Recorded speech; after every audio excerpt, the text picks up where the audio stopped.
হ্যাঁ, আসসালামু আলাইকুম সুপ্রিয় দর্শক।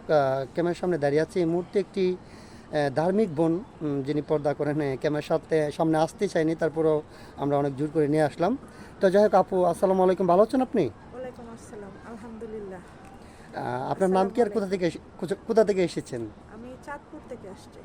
চাঁদপুর থেকে এসেছেন। আপনার নামটা কি? বিথি। বিতি ইসলাম। আপনার বয়স কত আপু?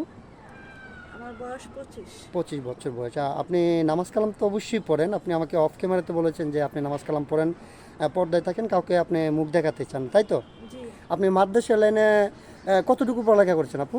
আমি মাদ্রাসার লাইনে বেশি পড়তে পারি না, অল্পই। মানে আহ, চলার মতো।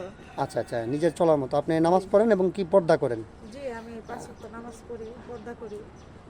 আচ্ছা ঠিক আছে আপু, বুঝতে পেরেছি। আপনাকে যিনি বিয়ে করবেন উনি ম্যানটা কেমন হতে হবে? মানে আপনাকে যিনি বিয়ে করবেন ওনার উনি বয়স? 5 ওয়াক্ত নামাজ পড়বে, ইমানদার ব্যক্তি হবে, জি জি। তাহলে হবে। নামাজ এটা আসলে অনেকেই 5 ওয়াক্ত পড়ে না। জি জি, আস্তে আস্তে এটা অল্প বয়সে পড়ে না, বয়স হয়ে গেলে আবার বুঝতে পড়ে। পেরেছি। মানে অনেকে পাঁচ ওয়াক্ত পড়তে হ্যাঁ, পারে হ্যাঁ, না, কিন্তু যেই যিনি আপনাকে বিয়ে হ্যাঁ, করুক না কিন্তু কেন উনি ইমানদার, যেন উনি যেন হয়। ইমানদার হয়, আচ্ছা ভালো আচ্ছা, ঠিক একজন আছে, বুঝতে মনের মানুষ পেরেছি। হয়। আর এখন কথা হচ্ছে, আমরা তো এই ভিডিও পাবলিক করবো। এই ভিডিও পাবলিক করার পরে দেশ থেকে প্রবাস থেকে অনেক ভাই আমাদেরকে ফোন দেবে। অনেকের স্ত্রী মারা যায়, দ্বিতীয় বিয়ে করতে চায়, বাচ্চা কাচ্চা হয় না তার জন্য, হ্যাঁ, অথবা পরকীয়া করে চলে যায়। ওরকম বয়সের কোনো ভাই, 40, 45, 50 বছরের কোনো ভাই যদি আপনাকে বিয়ে করতে চায়, বসবেন? জি, আলহামদুলিল্লাহ, আমার সমস্যা নাই কোনো। আমার একজন ইমানদার ব্যক্তি, ভালো মনের একজন মানুষ। আপনি একটা নামাজি স্বামী চান? জি মানে জি ধার্মিক একজন পুরুষ জি চান? জি জি। আচ্ছা আচ্ছা, ঠিক আছে, ইনশাল্লাহ সমস্যা নাই, সেটা দেখা যাবে হয় কি আপনার কপালে। আচ্ছা, আপনার সাথে যোগাযোগ করার মাধ্যমটা কি বলেন? আমার তো কোনো ফোন নাই। আপনার ফোন নেই? জি না। কেন, কি হয়েছে? এই যুগে তো মোটামুটি সব মেয়েদেরই ফোন থাকে, আপনার না, নেই কেন? আমার তো বাবা মা নাই, মামা মামির কাছে থাকি আমি। ও তো আচ্ছা ফোন আচ্ছা, কোথা থেকে পাবো? বুঝতে পেরেছি আপু। আপনার আব্বু আম্মু মারা গিয়েছেন ওনারা? জি এখন বর্তমানে আপনার মামা মামির কাছে আছেন? জি আপনার বিয়ে শাদী হয়েছিল? জি না। ও আচ্ছা আচ্ছা। সুপ্রিয় দর্শক, এই মুহূর্তে দেখতে পাচ্ছেন ডিসপ্লেতে একটি নাম্বার। এই নাম্বারটা হচ্ছে আমাদের নাম্বার, ইউটিউব চ্যানেল কর্তৃপক্ষের নাম্বার। যদি কোনো ভাই ওনার দায়িত্ব নিতে চান, তাহলে ওনার একটা ছবি স্ক্রিনশট মেরে পাঠিয়ে দিয়ে আমাদেরকে ভয়েস করবেন। আমাদের প্রতিনিধিরা আপনাদের সাথে যোগাযোগ করবে। কেউ অযথা অডিও কল, ভিডিও কল দিয়ে আমাদেরকে বিরক্ত করবেন না, তাহলে আমরা ব্লক মারতে বাধ্য হব। আচ্ছা ঠিক আছে আপু, আমি আপনাকে একটা কথা বলি।